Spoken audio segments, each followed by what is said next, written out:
Hola, ¿qué tal? Bueno, en esta oportunidad la idea es hablar un poco acerca de cuello de botella, un concepto muy importante para muchas organizaciones, independientemente que sean productivas o de servicios. Así que esperemos que les guste. Básicamente, y en muy resumidas cuentas, lo que vamos a tratar de hacer es, primero, entender conceptualmente qué significa, luego poder ver de qué manera uno puede llegar a descubrirlos, y en tercera instancia, cómo se trabaja un cuello de botella para poder resolverlo. Arrancando por lo que es la definición, nosotros podemos definir al cuello de botella como cualquier operación o proceso cuya capacidad demandada es menor a la capacidad propia. Acá es importante tener en cuenta que nosotros hablamos de proceso y operación y no lo, digamos, resumimos a una persona o a una máquina. ¿Por qué? Porque en realidad el concepto de cuello de botella es mucho más amplio que una persona o que una máquina. Acá tenemos simplemente algunos ejemplos. Podemos estar hablando de un proceso productivo o podemos estar hablando de un proceso administrativo, como también un proceso logístico, por ejemplo, el área de despacho. Entonces, es importante en primera instancia entender que un cuello de botella no solamente se da en un ciclo productivo, sino también se puede dar en un ambiente administrativo e incluso también, como mencionábamos, en lo que tenga que ver con logística. ¿Qué decimos cuando hablamos de capacidad demandada es menor a la capacidad propia? Bueno, básicamente lo que estamos diciendo es que nosotros esperamos más del cuello de botella de lo que éste nos puede llegar a entregar. Si hablamos, por ejemplo, de términos de distribución en el área de despacho, nosotros podemos dar el ejemplo de que hacemos referencia a que simplemente nosotros estamos esperando despachar más de lo que realmente nosotros somos capaces de despachar. Entonces, evidentemente eso va a traer un perjuicio para la compañía que, como bien nosotros mencionábamos en esta presentación, evidentemente eso se va a ver en el estado de resultados. Evidentemente, si nosotros no podemos llegar a despachar todo lo que teníamos pensado despachar, la facturación se va a ver afectada. Y con lo cual el estado de resultados lo va a reflejar. ¿Cómo nosotros nos podemos dar cuenta si tengo o no tengo un cuello de botella? Bueno, existen maneras intuitivas y algunas no tanto. Las maneras intuitivas de darnos cuenta de que este existe o que tenemos dentro de nuestra organización algún tipo de cuello de botella es, por ejemplo, que no cumplo el plan de producción. Evidentemente nosotros podemos tener un montón de cuestiones que no nos hacen cumplir el plan de producción, con lo cual nos restringen, pero una de ellas puede ser que estemos frente a un cuello de botella. Otra cuestión puede ser que no cumplo el plan de despacho. Recién lo acabamos de mencionar con un ejemplo. Si yo no logro despachar la cantidad de productos que yo tenía planificado hacerlo en una determinada unidad de tiempo, puede ser un día, un mes, como queramos medirlo, evidentemente ahí tenemos un cuello de botella también. También puede llegar a darse la situación de que no cumplo el plan de ventas. Quizás esto es mucho más global y también se puede deber a un montón de factores, pero si a priori yo veo que no estoy cumpliendo con mi plan de ventas, lo que tendría que hacer es indagar cuál de todos mis procesos puede llegar a ser aquel que presente un cuello de botella. Puede ser que en el área de despacho esté bien, pero no esté bien en el área productiva, o viceversa.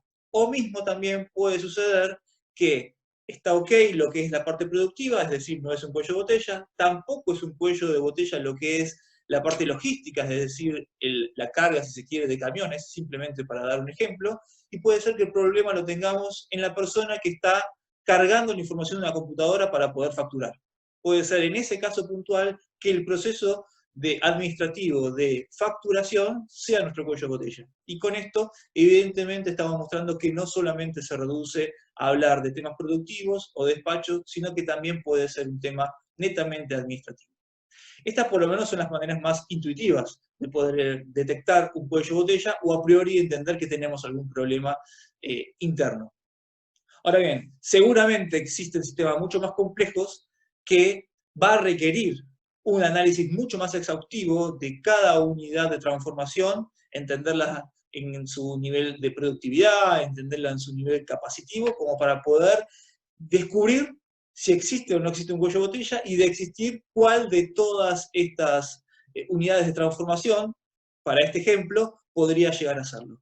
Claramente esto requiere un análisis de una ingeniería de detalle mucho mayor para poder entender, como les mencionaba, la productividad y la capacidad de cada máquina, que es lo que normalmente nos podemos llegar a encontrar. Pero bueno, no nos vamos a detener en esto hoy, ¿por qué? Porque lo que queremos hacer es En resumidas cuentas, contarle de qué se trata el cuello de botella y cómo se puede llegar a trabajar. Bueno, habiendo entendido de qué se trata un cuello de botella y también comprendido de qué manera darnos cuenta si nosotros estamos en presencia o no de un cuello de botella dentro de nuestra organización, lo que vamos a hacer ahora es transitar las 5 fases que son necesarias para poder solucionar este cuello de botella. Para poder hacerlo, nosotros vamos a partir de un ejemplo muy sencillo. En este ejemplo vamos a contar con 3 máquinas dispuestas en forma de flujo continuo. La primera fase que nosotros tenemos que transitar es la identificación del cuello de botella. Como vimos hace unos instantes, esto puede ser sencillo, intuitivo o puede ser muy complicado. La verdad que en cualquiera de los dos casos se tiene que hacer un análisis exhaustivo comprendiendo específicamente cuál es la capacidad que tiene cada una de las unidades de transformación o cada uno de los procesos analizados y cuál es el porcentaje de saturación que esos procesos tienen. ¿Qué significa el porcentaje de saturación? ¿Cuánto más se le está pidiendo por sobre su capacidad máxima? ¿Está bien? Entonces, eso es lo primero que se tiene que hacer, identificar el cuello de botella. Muchas veces esto resulta bastante costoso, no es sencillo, pero es algo que se tiene que dedicar mucho tiempo porque en función a eso vienen todos los otros análisis. Siguiendo con el ejemplo, nosotros ahora vamos a trabajar entendiendo un poco lo que son las capacidades de cada una de las máquinas.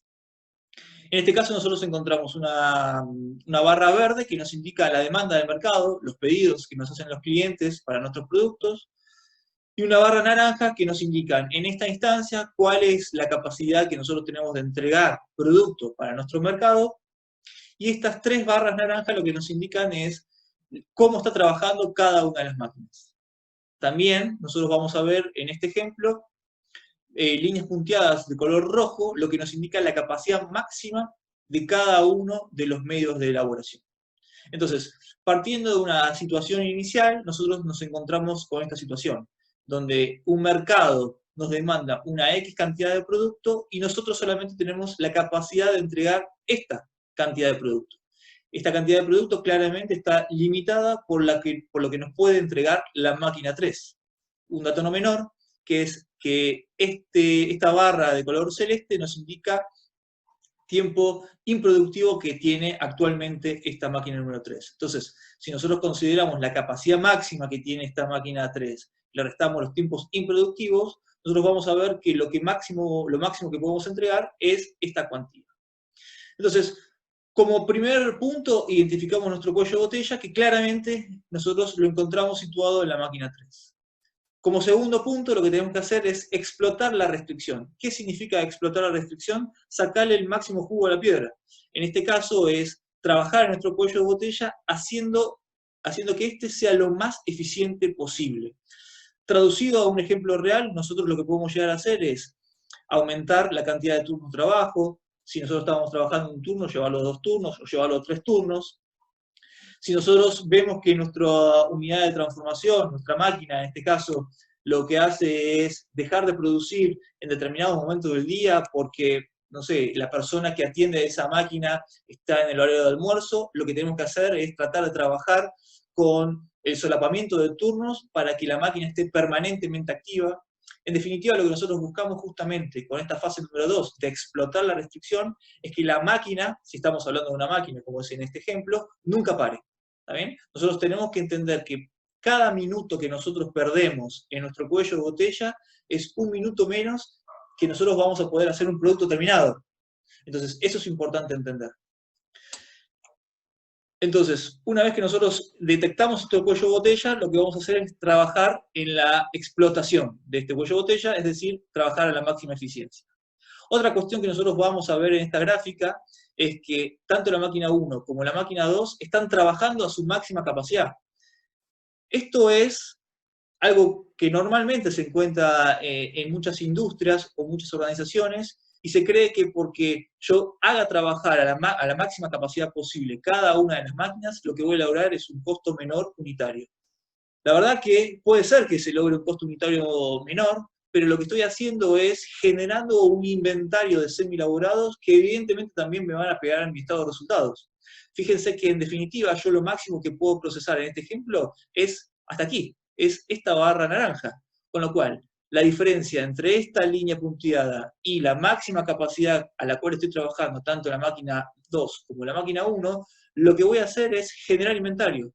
Todo ese inventario se paga, todo ese inventario es dinero inmovilizado, con lo cual evidentemente va a afectar a la economía de la organización. Por lo cual, lo que nosotros tenemos que hacer, una vez que logramos explotar la restricción de la máquina 3, en este caso, fíjense cómo ya eliminamos la barrita celeste y ahora podemos aumentar nuestra capacidad productiva real, y en definitiva podemos entregar más producto al mercado. Lo que nosotros vamos a hacer en la fase número 3 es subordinar todo el resto de la operación al cuello de botella. ¿Qué significa subordinar todo el resto de la operación al cuello de botella? Es que el resto de las máquinas, en este caso la 1 y la 2, trabaja al ritmo del cuello de botella. No tiene sentido que ni la máquina 1 ni la máquina 2 trabajen a su capacidad máxima. Como mencionábamos recién, lo único que estaríamos haciendo es generando inventario de semi-elaborado, lo que afecta muy cuantiosamente a la economía de la empresa. Entonces, subordinando todo al cuello de botella, en definitiva lo que estamos haciendo es balanceando la línea de producción, llevándola todo a la unidad de transformación de menor ritmo de trabajo, de menor productividad y por ende menor capacidad. Como cuarta etapa, lo que intentamos hacer es elevar la restricción. ¿Qué significa elevar la restricción? Bueno, en este caso podría llegar a ser, por ejemplo, comprar una máquina nueva. Una máquina número 3 nueva. Que esa nueva máquina que nosotros compramos puede ser que nos esté arrojando una capacidad que esté por aquí. Un tema que nosotros vamos a hablar más adelante en otro video es cómo analizamos el aumento de capacidad de planta referido pura y exclusivamente a la inversión en un activo fijo. Simplemente voy a hacer mención de que lo que nosotros tenemos que intentar hacer es aumentar la capacidad de planta de tal modo que no resulte obsoleta al corto plazo, con lo cual normalmente nosotros vamos a tener que dejar una holgura entre lo que es la demanda normal del mercado y mi máxima capacidad productiva. Entonces, habiendo elevado la restricción, en este caso, insisto, habiendo comprado una nueva máquina, lo que nosotros logramos es poder solucionar este cuello de botella y poder entregar todo lo que el mercado me requiere. ¿Solamente nosotros podemos elevar la restricción comprando una nueva máquina? No. Una manera también de, por ejemplo, elevar nuestra restricción es tercerizando parte de mi producción. Si yo tercerizo parte de mi producción, que evidentemente lo que tengo que tercerizar es aquella parte que sea cuello de botella, lo que voy a lograr es también ganar capacidad fuera de mi planta, pero en definitiva voy a ganar capacidad. Después uno tendrá que evaluar el costo-beneficio de eso. Si me sale muy caro tercerizar, quizás es conveniente no hacerlo y poder invertir en un activo fijo para poder disminuir sus costos, por lo menos costos variables. Y por último, lo que nosotros tenemos que hacer es repetir el ciclo. Básicamente lo que nosotros tenemos que entender cuando hablamos del cuello de botella es, y que está muy relacionado con lo que es la capacidad de planta, no tomar decisiones apresuradas. Muchas veces uno tiende a invertir rápidamente porque se encuentra en una situación que no puede cumplir con su plan de ventas, su plan de producción, y entiende que es porque tiene la capacidad saturada. Muchas veces simplemente requiere indagar un poco más en la eficiencia de los procesos, en el estudio de los procesos, para poder detectar aquellos cuellos de botella, solucionarlos, y les puedo asegurar que en gran cantidad de casos no es necesario invertir en activos, simplemente es necesario mejorar la eficiencia de todos los medios de elaboración. Bueno, esto fue cuello de botella. La verdad que tratamos de resumir todo en estos pocos minutos. Esperemos que haya quedado claro. Si tienen dudas, por favor, escríbanos. Hasta luego.